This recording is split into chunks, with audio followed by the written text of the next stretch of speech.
हरे कृष्णा। क्या आप जानते हैं कि एक ऐसा व्रत है जो न सिर्फ पापों से मुक्ति दिलाता है बल्कि जीवन को सुख, शांति और मोक्ष के मार्ग पर भी ले जाता है। जी हाँ, हम बात कर रहे हैं आषाढ़ मास कृष्ण पक्ष की योगिनी एकादशी की। एक ऐसा पावन दिन जिसका महत्व स्वयं भगवान श्री कृष्ण ने युधिष्ठिर को बताया था।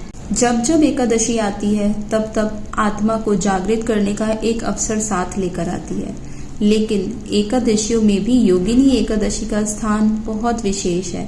और ऐसे ही योगिनी एकादशी बस कुछ ही दिनों में आने वाली है, लेकिन इस बार की योगिनी एकादशी भी 2 दिन आ रही है। इस विषय में कुछ संशय भी हैं कि आखिर कौन से दिन योगिनी एकादशी का पालन करना चाहिए। तो इस वीडियो में जानते हैं कि इस बार योगिनी एकादशी कौन से दिन आ रही है, एकादशी का आरंभ होने का और पारण का समय कौन सा रहेगा। इस वीडियो में जानेंगे कि योगिनी एकादशी की सही तिथि, व्रत करने की विधि, इसका धार्मिक महत्व, क्या करें, क्या नियम है और क्या नहीं करना है इस दिन। तो चलिए शुरू करते हैं इस आध्यात्मिक यात्रा को। योगिनी एकादशी कब मनाई जाएगी? तो बता दें कि पंचांग के अनुसार आषाढ़ मास की एकादशी तिथि 21 जून 2025 को सुबह 7:18 से प्रारंभ हो रही है, जो 22 जून को सुबह 4:27 पर समाप्त होगी। ऐसे में योगिनी एकादशी का व्रत 21 जून 2025 को रखा जाएगा। वैसे तो 21 जून को एकादशी तिथि है, लेकिन वो सूर्योदय के बाद शुरू हो रही है, इसलिए वैष्णव भक्त उदया तिथि के अनुसार, और यही कारण है कि कुछ भक्त इस बार 21 जून को योगिनी एकादशी का पालन कर रहे हैं, लेकिन वैष्णव भक्त इसका पालन 22 जून को करेंगे, क्योंकि शास्त्रों के मत अनुसार किसी भी तिथि की शुरुआत सूर्योदय से मानी जाती है और सूर्योदय में जब एकादशी तिथि उपलब्ध हो तभी उसका पालन भी करना चाहिए। तो इस प्रकार कुछ वक्त 21 जून को योगिनी एकादशी का व्रत रखेंगे और वैष्णव भक्त 22 को इस एकादशी का पालन करेंगे। आप दोनों में से किसी भी दिन इस एकादशी का व्रत रख सकते हैं। चलिए आप जानते हैं कि योगिनी एकादशी का महत्व क्या है। तो शास्त्रों में योगिनी एकादशी का विशेष महत्व है। इस दिन श्री हरि विष्णु के साथ माँ लक्ष्मी की पूजा करने का विशेष महत्व है। इसे तीनों लोकों में सबसे प्रसिद्ध एकादशी में से एक माना जाता है। इस दिन पूजा करने के साथ व्रत रखने के से 88,000 ब्राह्मणों को भोजन कराने के बराबर पुण्य की प्राप्ति होती है। इसके साथ ही आपकी हर इच्छा पूरी हो जाती है। हर संकट से मुक्ति मिलने के साथ दरिद्रता और पापों से मुक्ति मिलती है। योगिनी एकादशी के दिन क्या करना चाहिए? तो सबसे पहले सूर्योदय से पहले स्नान करें और व्रत का संकल्प लें। दिन भर भगवान विष्णु की पूजा, व्रत कथा, जप और भजन करें। दोपहर में दिए गए समय पर व्रत खोलें या पारण करें। योगिनी एकादशी पे किन नियमों का पालन करना चाहिए?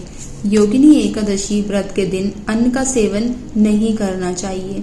एकादशी का व्रत नहीं रखने वालों को भी चावल का सेवन नहीं करना है।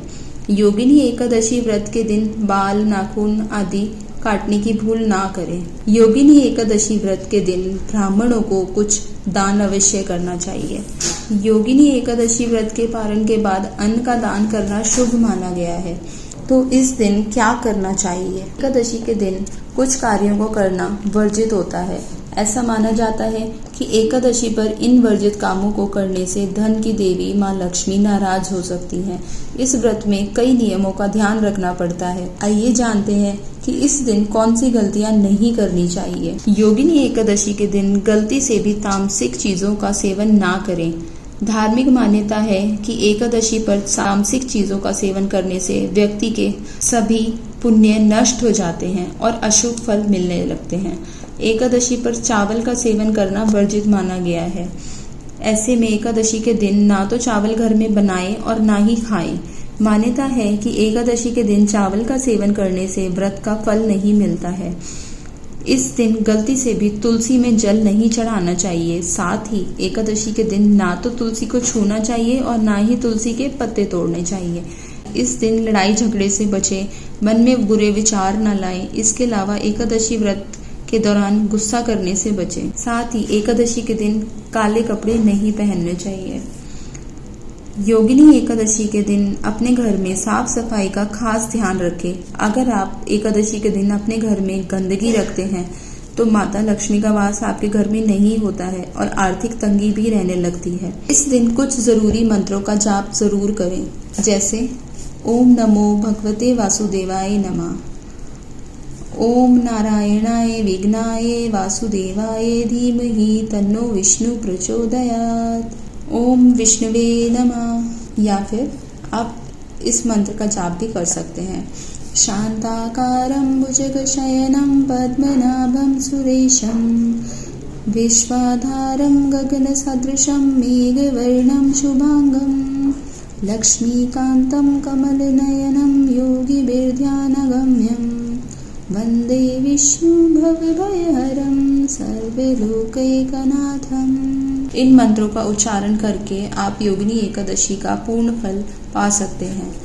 तो यही थी योगिनी एकादशी से जुड़ी पावन जानकारी। हरे कृष्णा।